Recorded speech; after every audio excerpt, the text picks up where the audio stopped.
Bismillahirrahmanirrahim. Assalamualaikum warahmatullahi wabarakatuh.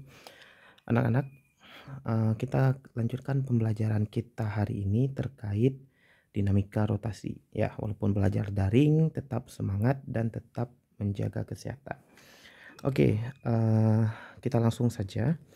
Pada pertemuan sebelumnya, kita sudah membahas mengenai kesetimbangan partikel ya. Jadi kita sudah membahas mengenai konsep kesetimbangan. Itu kan ada dua ya, ada kesetimbangan partikel, kemudian ada kesetimbangan benda tegar. Ya, kita sudah membahas kesetimbangan partikel, sudah melihat contoh-contoh kasusnya juga ya. Nah, syarat kesetimbangan partikel itu memenuhi sigma Fx sama dengan 0, sigma Fy sama dengan 0. Nah, kalau kesetimbangan benda tegar itu memenuhi sigma Fx sama dengan 0, sigma Fy sama dengan 0, dan sigma torsi sama dengan 0. Nah, kita juga sudah mempelajari sigma torsi sama dengan 0 itu kayak mana. Nah, jadi kalau nanti ada kasus kesetimbangan benda tegar, maka kita boleh menggunakan 3 rumus ini. Walaupun kadangkala ada soal yang baru pakai sigma Fy dan sigma torsi aja udah selesai. Ya udah gitu. Atau baru pakai sigma torsi aja udah selesai. Jadi nggak perlu lagi pakai sigma Fx dan sigma Fy. Nah, jadi soal yang paling ribet itu ya pakai sigma Fx, pakai sigma Fy, dan pakai sigma torsi. Maka ujung-ujungnya kita dapat persamaan 1, dapat persamaan 2, dapat persamaan 3 gitu. Nah, dari 3 persamaan ini ya kita nanti eliminasi, kita substitusi, macam-macam, sehingga dapatlah apa yang ditanyakan gitu ya. Nah, hari ini kita lihat. Kalau yang kemarin kesetimbangan partikel itu ciri-cirinya adalah gaya-gayanya bertemu di satu titik ya. Misalnya begini. Kita ambil kemarin beban yang kita gantungkan. Ya kan? Masih ingat ya? Beban yang kita gantungkan. Nah, di sini gaya-gayanya itu bertemu di satu titik ya. Jadi ke bawah ini ada gaya berat, ke kanan misalnya ada T1, ke kiri ada T2. Nah, gaya-gaya ini bertemu di satu titik. Nah, ini ciri-ciri kesetimbangan partikel. Tapi kalau kesetimbangan benda tegar, itu gaya-gayanya bertemu di garis biasanya. Misalnya kita ambil apa nih, papan misalnya. Papan ini kita letakkan di atas dua penumpu misalnya. Dua penumpu. Nah, di atas penumpu ini tentu ada gaya normal. Di atas penumpu ini juga ada gaya normal, N1, N2.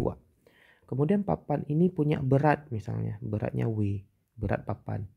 Terus ada orang juga berdiri di atas papan. Nah, ada berat orang juga. Nah, gaya-gaya ini itu bertemu di satu garis gitu ya, bertemunya di garis bukan di titik. Nah, gini.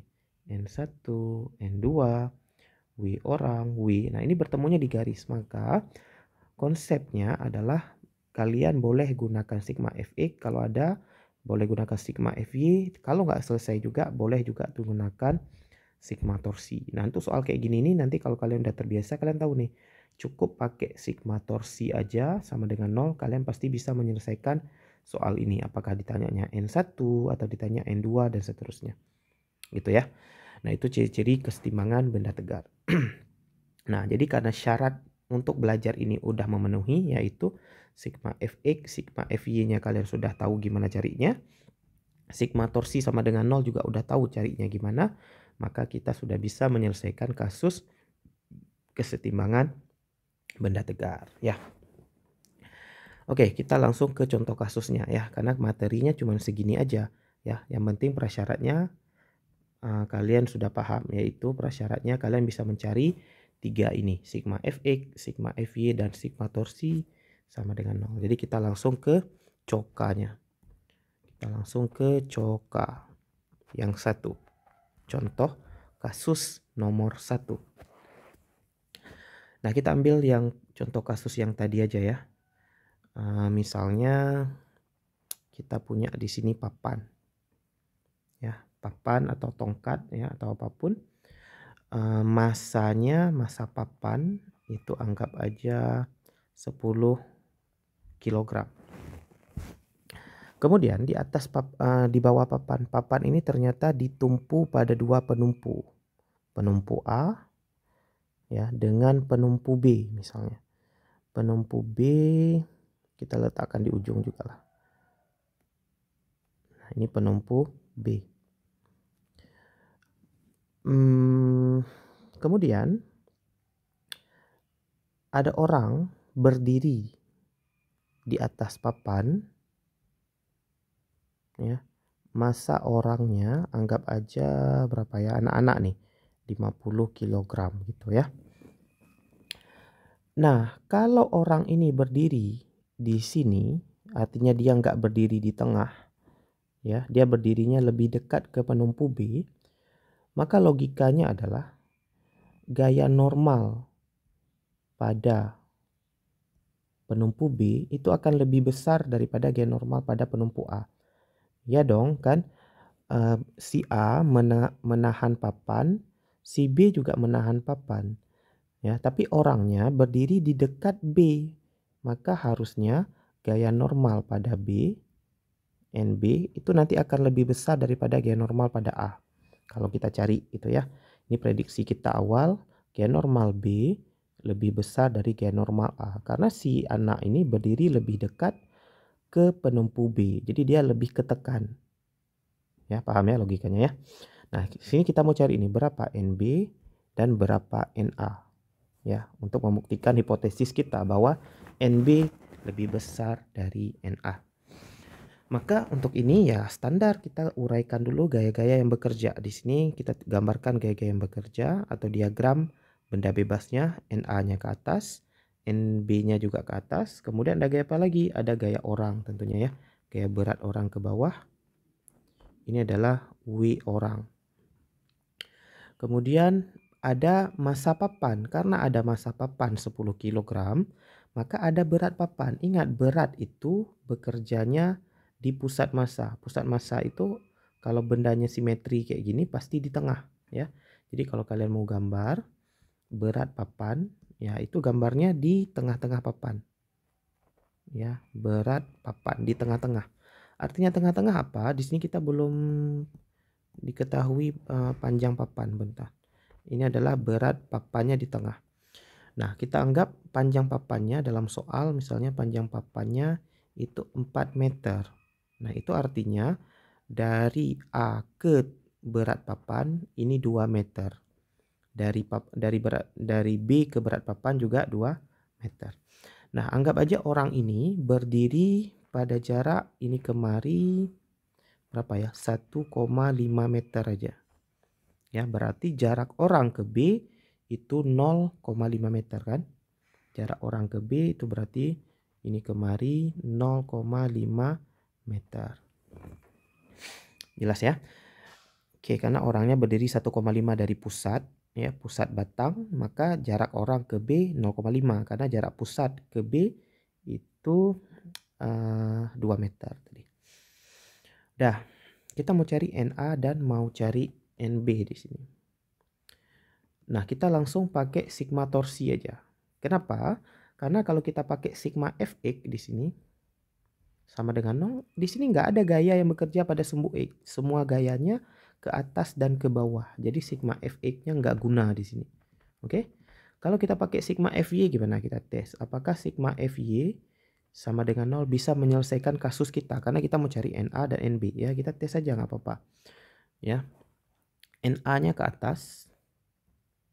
NB-nya juga ke atas. Ya, gaya ke atas cuma ada 2, nggak ada yang lain.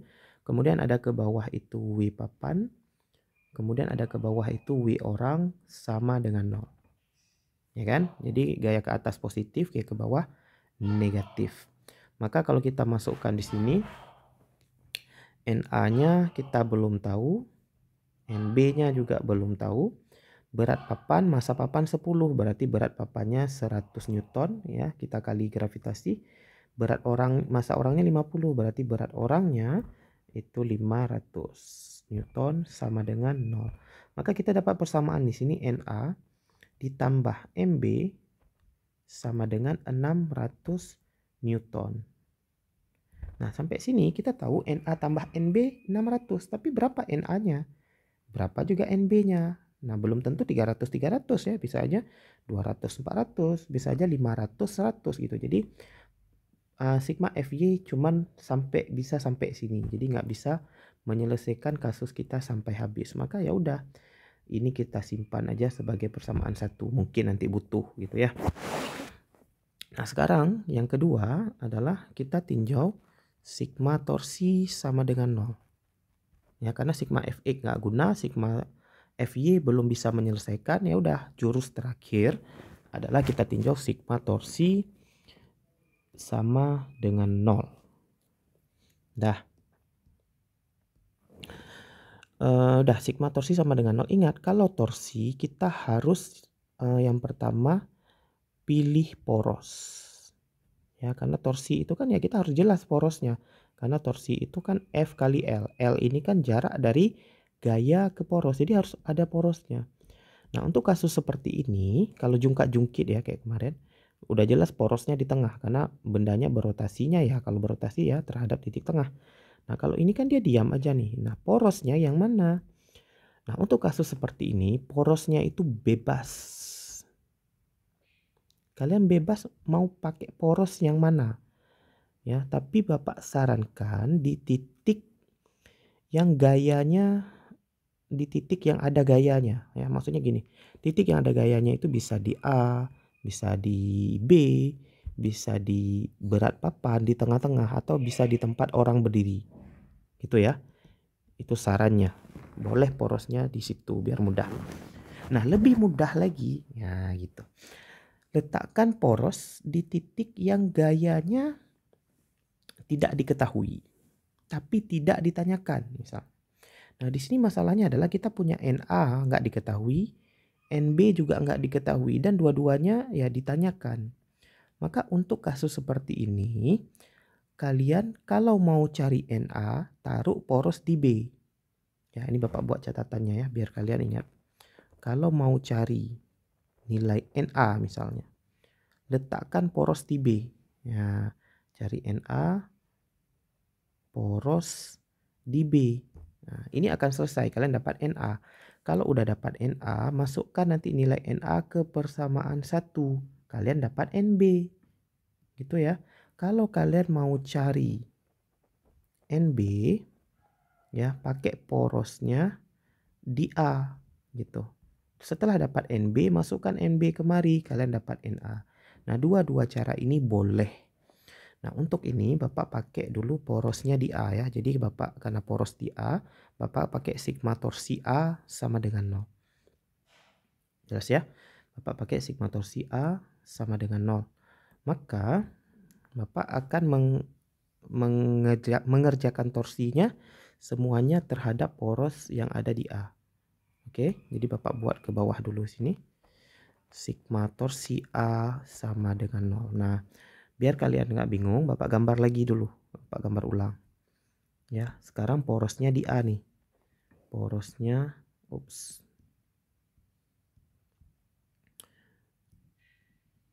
nah, gini tadi ya. Nah, porosnya di A. Nah, karena porosnya di A, NA ini nggak ada torsinya ya. Torsi dari si NA itu 0. Karena kalau kita cari torsi dari NA itu NA kali 0. Karena dia ada di poros ya. Jadi gaya yang bekerja pada poros itu nggak ada torsinya. Torsinya 0. Jelas ya. Jadi karena porosnya di A, NA kita nggak perlu gambar lagi. Ya, maka tinggalnya apa? WP. Kemudian sisa di sini ada W orang. Kemudian ke atas sini ada NB. Nah, gitu kan. Nah, kita biar mudah kita gambar jaraknya ke sini. Ini kemari. Tadi jarak WP ke A ini adalah 2 meter. Kemudian jarak dari orang ke A berapa? Jarak dari orang ke P tadi 1,5, berarti jarak dari orang ke A itu 3,5. Gitu ya, lihat lagi gambar yang atas tuh. Kemudian jarak dari NB ke A itu jarak dari NB ke A itu 4 meter karena ini panjang batang. Dah, kalau udah gini ya kita tinggal pakai sigma torsi. Ingat searah jarum jam kemarin, negatif berlawanan jarum jam positif. Nah, kita tinggal buat si NB ini pasti berlawanan jarum jam ya. Maka di sini kita buat positif NB dikaliin 4. Si WP dengan orang ini dia negatif nih karena searah jarum jam. Ya kan? Si WP ini negatif, si WO juga negatif. Maka di sini min min WP kaliin 2 meter ya. WP-nya 2 meter. Min lagi W orang kaliin 3,5 sama dengan 0. Gitu ya. Ini kita beri batas. Nah, ini ya udah nih sisa nih. NB kita mau cari dikali 4 sama dengan aja bawa sebelah kanan semua. WP dengan W0 bawa sebelah kanan jadi positif. W papan tadi berapa W papan? 100 ya. 10. Jadi 100 kali 2 kita langsung nilainya ya. Jadi 200 tambah W orang itu tadi berapa W orang? 500. 500 kali 3,5 ya. 500 kali 3,5 ini sama kayak 50 kali 35 gitu ya. Atau 35 kali 5 aja lah. Nanti nolnya tambahin. 25, 5, 2, 15, 16, 17, 17, no. 1750, 1750 gitu ya. Maka NB sama dengan 1950 dibagi 4. Nah, ini adalah NB 1950 bagi 4 Newton. Nah, ini berapa nih hasilnya? Biar cepat kita pakai kalkulator aja. 1950 dibagi 4 ya. 487,5 ya. Jadi NB sama dengan 487,5 Newton. Nah, kemudian NB ini substitusi ke persamaan 1 yang tadi nih. Ya. Kita substitusi ke persamaan 1. Jadi nilai NB substitusi ke persamaan 1. Ya, persamaan 1, maka hasilnya apa? Kita lihat lagi persamaan 1 di atas tuh. Maka di sini NA tambah 487,5 sama dengan 600.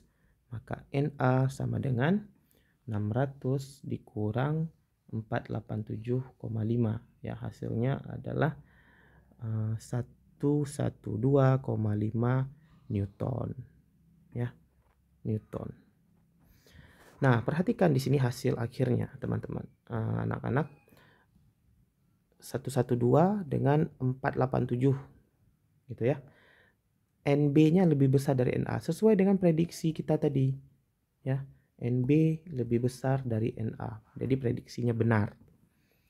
Nah, tadi Bapak bilang kalau kalian cari nilai NA dan NB-nya tapi poros di B itu juga hasilnya akan sama. Ya, cuman kalau kalian cari NB duluan, tadi Bapak cari NB duluan, porosnya di A. Ini udah Bapak selesaikan. Ya kan? Porosnya di A sudah Bapak selesaikan. Nah, kalau kita letakkan porosnya di B, ya. Kita letakkan porosnya di B, kita dapatnya NA duluan. Nah, dapatnya akan sama. Nah, untuk ini silakan kalian kerjakan sebagai tugas ya. Jadi, letakkan porosnya di B, maka kalian cari NA dulu. Ya, NB-nya pasti hilang ya. Ingat, kalau kita letakkan porosnya di B, NB ini torsinya langsung hilang tuh. Ya, maka akan tinggal NA, WP dan WO. Nah, jarak-jaraknya kalian hitung semuanya terhadap titik B nanti. Ya, jadi sama seperti yang barusan Bapak jelaskan. Jadi tugas kalian adalah buat di buku latihan atau buku catatan, boleh di buku mana aja, akan diperiksa saat luring nantinya. Jadi tugasnya adalah dengan soal yang sama, cari sigma torsi terhadap titik B sama dengan 0 ya. Terbalik. Sorry, apa tadi? Titik ya poros di B ya.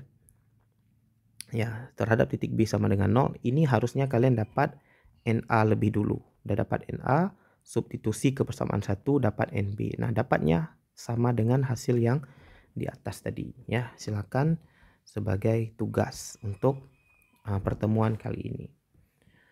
Oke, kita akhiri. Alhamdulillahirabbil alamin. Assalamualaikum warahmatullahi wabarakatuh.